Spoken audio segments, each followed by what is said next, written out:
మూడు కొమ్మల మామిడి చెట్టు. పూర్వం సోనానది తీరాన ఒక అరణ్యానికి సమీపంగా ముగ్గురు అన్నదమ్ములు ఒక కుటీరంలో నివసిస్తూ ఉండేవారు. వారు గర్భదరిద్రులు. వారికున్న ఆస్తల్లా ఒక మామిడి చెట్టు. దానికి 3 కొమ్మలుండేవి. ఈ మామిడి చెట్టు వసంతకాలం రాగానే విరగబూసి వేసవకాలంలో గొప్ప ఫలాలిచ్చేది. 3 కొమ్మల ఫలాలను ముగ్గురు అన్నదమ్ములు కోసుకొని వాటిని విక్రయించి ఏడాది పొడుగునా ఏదో విధంగా జీవించేవారు. ఒక ఏడు 3 కొమ్మల మామిడి చెట్టు విరక్కాసింది. చెట్టు కాయలు పండబారేదాకా రోజుకొకరు వంతున అన్నదమ్ములు రాత్రుళ్ళు కాపలా కాసేవారు. ఆ ప్రకారమే ఒక వెన్నెల రాత్రి పెద్దవాడు కాపలా కాస్తున్న సమయంలో ఒక పేద వృద్ధుడు కర్ర సహాయంతో నడుస్తూ చెట్టు వద్దకు వచ్చి ఆగాడు. ధర్మతండ్రి, ఆకలి దహించుకుపోతుంది, తినటానికేమైనా ఇవ్వు, నీకు పుణ్యం ఉంటుంది అన్నాడు వృద్ధుడు. నేను నీ వంటి దరిద్రుడినే తాత, అయినా ఆకలిగా ఉందన్నావు గనక ఈ కొమ్మకు గల ఫలాలు కడుపు నిండా తిని నీ ఆకలి బాధ తీర్చుకో, ఇది నా కొమ్మ అన్నాడు పెద్దవాడు. వృద్ధుడు తన చేతికర్రతో పెద్దవాడి కొమ్మ నుంచి కొన్ని పండ్లు పడగొట్టి వాటిని హరగించి, ప్రాణం దక్కించావు బాబూ అంటూ తన దారిని వెళ్ళిపోయాడు. మర్నాడు రాత్రి రెండోవాడు చెట్టుకు కాపలా కాస్తున్న సమయంలో ఆ వృద్ధుడే మళ్ళీ వచ్చాడు. ఆకలిగా ఉందన్నాడు. రెండోవాడు కూడా తన కొమ్మకు గల పండ్లను వృద్ధుడికిచ్చాడు.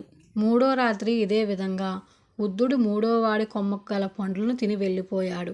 నాలుగో నాడు ఉదయం అన్నదమ్ములు ముగ్గురు గుడిసెలో ఉన్న సమయంలో వృద్ధుడు వాళ్ళ వద్దకు వచ్చాడు.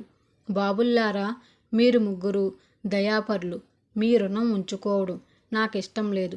నా వెంట రండి, మీకు ప్రత్యుపకారం చేస్తాను అన్నాడు వృద్ధుడు. అన్నదమ్ములు సంతోషించి వృద్ధుడి వెంట బయలుదేరారు. వారు నది వద్దకు వచ్చేసరికి వృద్ధుడు పెద్దవాడికేసి తిరిగి, బాబు, నీ కోరికేమిటి అన్నాడు. ఈ నదిలో నీరంతా పాలైపోయి ఆ పాలన్నీ నా సొత్తైతే నాకింక కావలసిందేమీ లేదు అన్నాడు పెద్దవాడు. అలాగే కాని అన్నాడు వృద్ధుడు. మరుక్షణం నదిలో నీరంతా పాలుగా మారిపోయింది. ఆ పాల కోసం ఎక్కడి నుంచో జనం రాసాగారు. పెద్దవాడక్కడే నిలిచిపోయాడు. మిగిలిన ఇద్దరు అన్నదమ్ములతో వృద్ధుడు అరణ్యం వైపు వెళ్ళాడు. అరణ్యం మధ్యకి వెళ్ళాక వృద్ధుడు రెండో వాడితో, బాబు, నీ కోరికేమిటి అన్నాడు. ఈ అడవి ఉన్న మేర సురక్షితమైన పొలాలైపోయి అవి నావైతే నాకింక కావలసిందేమీ లేదు అన్నాడు రెండోవాడు. అలాగే కాని అన్నాడు వృద్ధుడు. మరుక్షణం అరణ్యం మాయమైపోయింది. కనుచూపు మేరకు పచ్చని పైరు గల పొలాలు మాత్రమే ఉన్నాయి. రెండోవాడు అక్కడే నిలిచిపోయాడు. మూడోవాణ్ణి వెంటబెట్టుకొని అరణ్య ప్రాంతం దాటి కొంత దూరం వెళ్ళాడు వృద్ధుడు. తర్వాత, బాబు, నీ కోరికేమిటి అని అడిగాడు. నాకు నీతిమంతురాలైన భార్య కావాలి అన్నాడు మూడోవాడు. అయితే నా వెంటరా అంటూ వృద్ధుడు దారి తీశాడు. పోయి వారు ఒక రాజుగారి అంతఃపురం చేరుకున్నారు. నేరుగా లోపలికి వెళ్ళారు. బంగారు టూగుటుయ్యాల మీద రాజు, రాణి, రాకుమార్తె కూర్చొని ఉన్నారు. రాజా, నీ కుమార్తెను ఈ కుర్రవాడికివ్వు అన్నాడు వృద్ధుడు. అందుకు రాజు, అయ్యా, ఇదివరకే నా కుమార్తెను పెళ్ళాడడానికి 2 రాజకుమారులు పోటీ పడుతున్నారు. వారిలో ఎవరికివ్వాలో తెలియకుండా ఉన్నది. అటువంటప్పుడు ఆ 2 కాదని నా కుమార్తెను ఈ దరిద్రుడికెలా ఇవ్వను, మీరే చెప్పండి అన్నాడు. రాజా, నీవు పొరబడుతున్నావు. నీ కుమార్తెకు ఆ రాజకుమారుల కన్నా ఇతనే తగిన వరుడు. కావలిస్తే రుజువు చేస్తాను. ఈవేళనే ఆ 2 రాజకుమారుల పేరున ఈ కుర్రవాడి పేరున 3 మామిడి టెంకలు నాటించు. రేపటికి ఏ టెంక చెట్టై కాయలు కాస్తుందో అతనికి నీ కుమార్తెనియ్యి అన్నాడు వృద్ధుడు. ఒక రోజులో మామిడి టెంక నుంచి చెట్టు మొలిచి పళ్ళు కాస్తుందన్నది రాజు నమ్మలేదు. అయినా వృద్ధుడు చెప్పినట్లే చేశాడు. మర్నాటికల్లా మూడోవాడి పేరున నాటిన టెంక మొలకెత్తడమే గాక చెట్టై కాయలు కూడా కాసింది. ఒప్పందానికి కట్టుబడిన రాజు తన కుమార్తెను మూడోవాడికిచ్చి పెళ్లి చేశాడు. వృద్ధుడు తన రుణం తీర్చుకొని తన దారిని వెళ్ళిపోయాడు. రాజు మాట తప్పలేక తన కుమార్తెను గర్భదరిద్రుడికిచ్చి చేశాడే గాని అతనికి తన అల్లుణ్ణి చూసి అవమానంగానే ఉంది. అందుచేత 3 రోజులు గడిచాక రాజు తన కూతుర్ని, అల్లుణ్ణి రాజప్రసాదం నుండి వెళ్ళగొట్టించాడు. ఆ ఇద్దరూ కాలినడకన తన గ్రామంలోని పాత కుటీరం చేరుకొని అందులో దారిద్ర్యం అనుభవిస్తూ కాలం వెళ్ళబుచ్చసాగారు. 1 సంవత్సరం గడిచింది. నది ఒడ్డున పెద్దవాడు పెద్ద పెద్ద మేడలు కట్టించాడు. పాలు దూర గ్రామాలకు కూడా పీపాలతో ఎగుమతవుతున్నాయి. వేల కొద్దీ జనం అతని కింద పనిచేస్తున్నారు. పెరుగు వ్యాపారము, వెన్న వ్యాపారము కూడా జోరుగా సాగుతున్నది. ఒకనాడు పెద్దవాడి దగ్గరికి ఒక వృద్ధుడు వచ్చాడు. పెద్దవాడు దగ్గరే ఉండి నదిలోని పాలు పీపాల్లోకి కొలిచి పోయిస్తున్నాడు. బాబూ, నోరెండిపోతుంది, ఆకలి దహించుకుపోతుంది, కాసిన్ని పాలు తాగటానికి ఇప్పించండి అని దీనంగా అడిగాడు వృద్ధుడు. పెద్దవాడు ముసలివాడికేసి కోపంగా చూశాడు.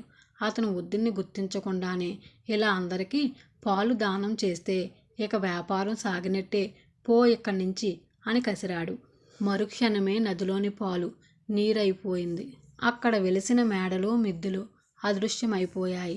మర్నాడు రెండోవాడు తన పొలాలలో ధాన్యం నూర్పిళ్ళు చేయిస్తున్నాడు. పెద్ద ధాన్యపు రాశి కొండ ఎత్తున ఉన్నది.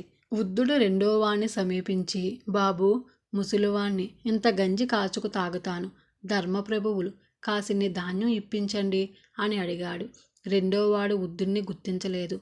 పోయి ఎక్కడైనా కష్టపడి పని చేసుకోక ముష్టికి వచ్చావా? ధాన్యం తేరగా వచ్చాయనుకున్నావా? పద పద అని కేకలు వేశాడు రెండోవాడు. మరుక్షణం పొలాలు మాయమయ్యాయి. ధాన్యపు రాశి, గడ్డివాములు అదృశ్యమైపోయాయి. చుట్టూ దట్టమైన అడవి మాత్రమే ఉంది. తర్వాత గుడిసు వద్దకు వచ్చాడు వృద్ధుడు. బాబూ, అతిథిని పిడికిడి అన్నం పెట్టించండి అన్నాడు. మూడోవాడు గాని వాడి భార్య అయిన రాజకుమార్తె గాని వృద్ధుణ్ణి గుర్తించలేదు. లోపలికి రా తాత, కానీ నీకేం పెట్టగలం?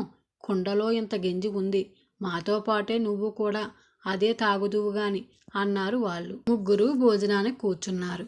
మూడోవాడి భార్య గంజికుండ తెచ్చి మధ్య పెట్టి మూత తీసింది. కానీ ఏమాశ్చర్యం, ఆ కుండలో నుంచి వేడివేడి పదార్థాలు తెడ్డు వెంట పైకి వచ్చాయి. తీరా చూస్తే చేతిలోది తెడ్డు కూడా కాదు, వెండి గరిటె. కుండ కాస్త బంగారు పాత్రగా మారిపోయింది. ఈ ఆశ్చర్యంలో దంపతులు వృద్ధుడేమైనది గమనించలేదు. అతడి కోసం చుట్టూ చూసేసరికి తన మామూలు గుడిసెకు బదులు మహారాజులుండే సౌధం కనిపించింది. ఎక్కడ చూసినా మణులు, మాణిక్యాలు, ఖరీదైన దుస్తులు కనిపించాయి. అప్పుడు వాళ్ళు ఆ వృద్ధుడు ఎవరైనది గ్రహించారు. తమకింత మేలు చేసి వాడు కనబడకుండా పోవడం వాళ్ళకు కొంత విచారం కలిగించింది. ఆనాటి నుంచి ఆ దంపతులు చేతనైనంత దాన ధర్మాలు చేస్తూ ఆ రాజసౌధంలో ఏ లోటు లేకుండా కలకాలం కాపురం చేశారు.